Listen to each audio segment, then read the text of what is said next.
the bold, and the beautiful. Taylor's shocking return with a medical bombshell that could destroy the Forresters forever when Taylor Hayes vanished from Los Angeles in the wake of the catastrophic Ridgebrook engagement implosion and Steffi's jaw-dropping revelation. It seemed like another exit for a woman who's endured too many heartbreaks to count. After all, the love of her life had just left her hanging for brick again, and this time, it was after decades of promises, a nearly rekindled future, and the fragile hope that maybe, finally, their family would be whole. But Taylor didn't just walk away to lick her wounds left to save herself. And now, she's back. And she isn't coming empty-handed.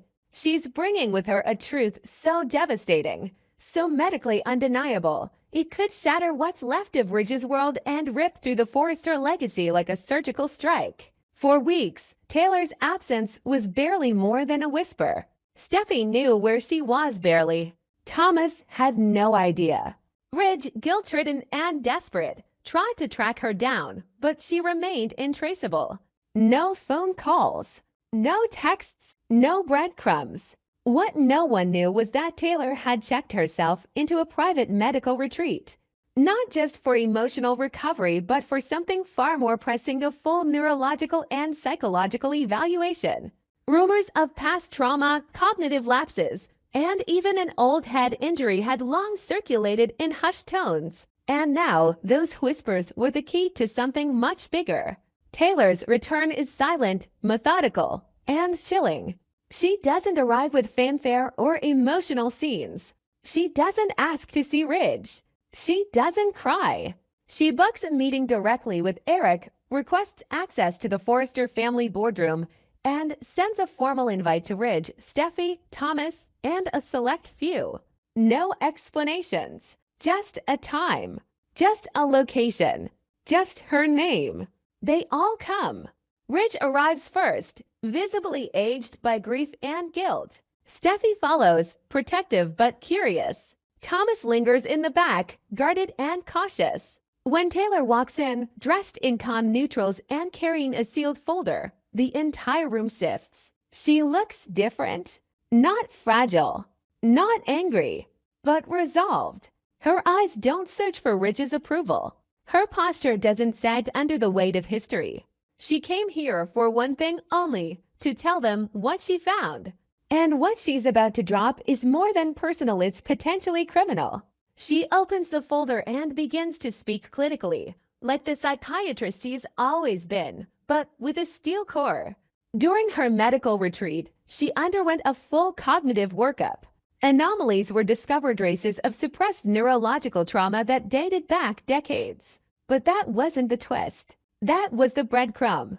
The twist came when she pursued those irregularities further and cross-checked her files with medical cases she'd worked on in the past, cases connected to the Forrester family. One in particular stood out. She reveals that years ago, while working abroad under a pseudonym to avoid public scrutiny, she treated a young girl suffering from an incredibly rare genetic blood disorder, so obscure that it's often misdiagnosed, dismissed, or entirely undetected until adulthood. The kicker: this same disorder has just been identified in Taylor's own medical records, and the disorder is genetic. It passes to offspring, and it kills if untreated. The room goes silent. Taylor lays it out clearly. Either she has a dormant or late-onset version of the disorder, or one of her children does. And based on the tests and patterns she pulled from confidential archives during her investigation, she believes one of them is already symptomatic. The symptoms: mood instability, cognitive fog, sudden anger, hyperfixation, impulsivity. A pattern not unlike the one Thomas has been trying to battle his entire adult life. Thomas stiffens. Steffi covers her mouth. Ridge grips the edge of the table. Taylor continues. This isn't a theory. It's backed by data. The original patient girl died at age 22 after being misdiagnosed with bipolar disorder. By the time the real disorder was discovered, it was too late. Now Taylor's worst fear isn't just her own health, it's that her son has inherited a time bomb ticking quietly in his blood. All the years people thought Thomas was unstable, dangerous, even psychotic, if it wasn't entirely his fault. What if he was misdiagnosed from the start? Ridge breaks. The man who has already destroyed his family once again now realizes he may have missed a critical opportunity to save his son from himself. The same Ridge who once told Thomas to get help instead of hugging him may have overlooked a medical crisis because he was too focused on Brooke, on appearances, on chasing peace through control instead of compassion. But there's more. Taylor reveals that to fully confirm this, a full genetic mapping is required not just from her and Thomas, but from Ridge as well. Because there's one final twist in this already twisted diagnosis. The disorder's severity increases based on paternal mutation. In other words, Ridge's DNA could determine how lethal this is for Thomas. Ridge is shattered. For years, he was bouncing between Brooke and Taylor. While his son was battling demons no one took seriously. Now it's not about marriage or romance or corporate drama. Now it's about life, death, and a diagnosis that may have stolen decades from their son. Steffi, ever the strategist, demands immediate tests for Thomas. Thomas agrees, but he's cold, wounded. He looks at Ridge not like a father, but like a stranger. This isn't forgiveness. This is survival. The episode ends with Taylor walking out of the room, alone again, but this time not because she was left behind, but because she chose to walk ahead. Her power has shifted. She's not the woman waiting for Ridge to come to his senses. She's the one holding the scalpel to cut through generations of ignorance and protect what's left of her family. As the tests begin and the truth begins to unravel, one thing becomes clear. This isn't just another B&B scandal. This is legacy-altering. If Thomas's diagnosis is confirmed, it could retroactively change every storyline he's ever to shed, from Emma's death to his obsession with hope, to his mental breakdowns and so-called redemption arcs. And Ridge, he leaves. Not for Brooke, not even for Taylor, but for something you para need to understand how he failed so completely. This storyline marks Ridge's sudden and emotional departure from Los Angeles, aligning with actor Torsten K's temporary or permanent exit from the bold and the beautiful as he begins work on Beyond the Gates. In his absence, the show pivots. Steffi rises. Thomas, now under observation, becomes the emotional epicenter. Taylor reclaims her position not as a romantic pawn but as a force of reckoning. And the Forrester dynasty, hanging by a thread of DNA. This isn't just a twist. This is the beginning of a medical, emotional, and generational storm that will force everyone to face the truth they've long ignored. The real enemy was never love or betrayal. It was silence. And now, silence is no longer an option. The bold and the beautiful. Ridge faces cancer battle. Taylor returns to save him, but where is Brooke? The test results are back. What began as a deeper genetic screening to investigate Thomas's potential rare disorder has taken a horrifying turn, and this time, the patient in danger isn't Thomas. It's Ridge. When Taylor Hayes receives the full breakdown of Ridge Forrester's DNA and cellular scans, she notices something the lab flagged: an anomaly in his hematologic profile. Unusual blood markers, inconsistent cell counts, patterns she's seen before. At first, she thinks it must be a lab error, but a second test confirms it. Ridge Forrester is in the early stages of chronic lymphocytic leukemia, cancer. Taylor is stunned.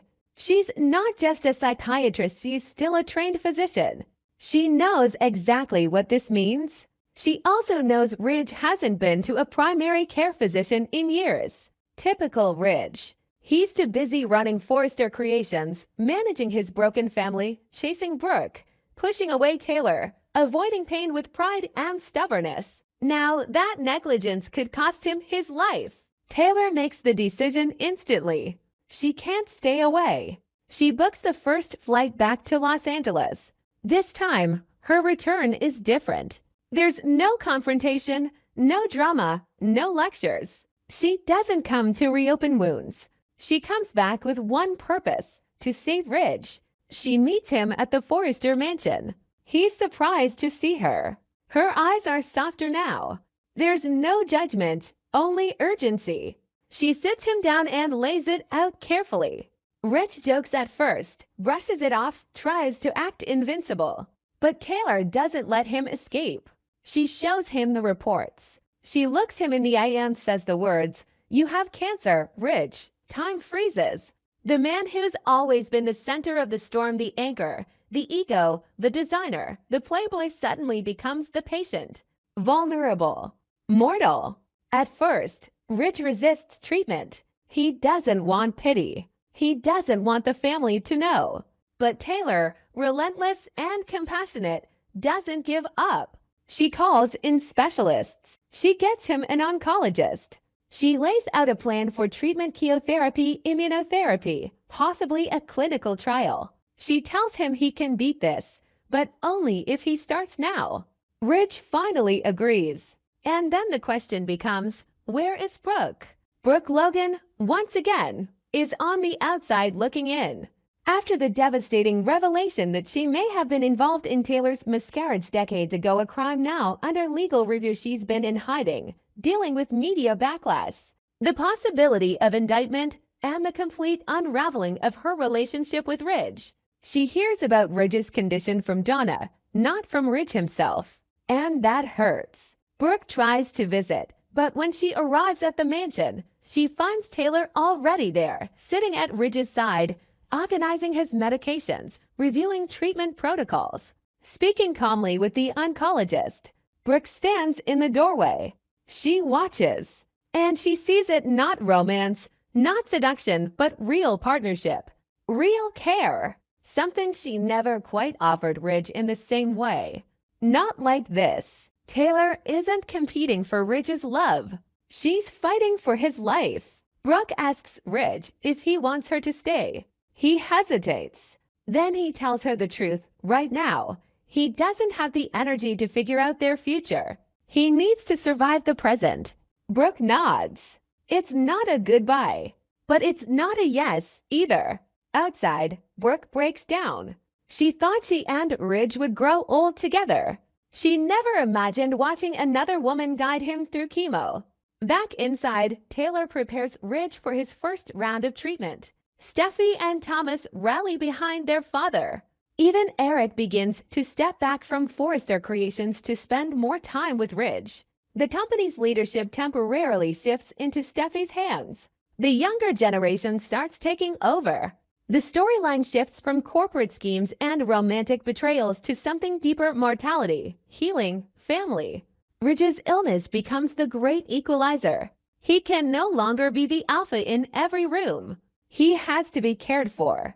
And Taylor, the woman he took for granted again and again, becomes his lifeline. Hope visits. So does Liam. Even Bill Spencer sends flowers. Katie, having lived through her own health crisis, quietly offers advice.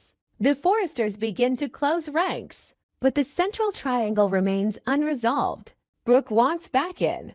Taylor doesn't want anything but Ridge's recovery. And Ridge. He's caught between the two women, yes, but more than that, he's caught between the man he was and the man he needs to become if he wants to live.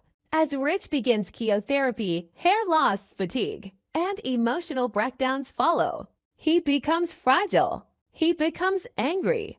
And then grateful. Slowly, he begins to understand the love Taylor has always given him wasn't about passion or control. It was about consistency. About family. About showing up when it mattered most. Still, Ridge doesn't declare his love for her. Not yet. Taylor isn't asking for that anymore. She just wants him alive. And as the fall arcs toward winter on the bold and the beautiful, the question changes. It's no longer who will Ridge choose. It becomes, will Ridge survive? And if he does, what kind of man will he be on the other side?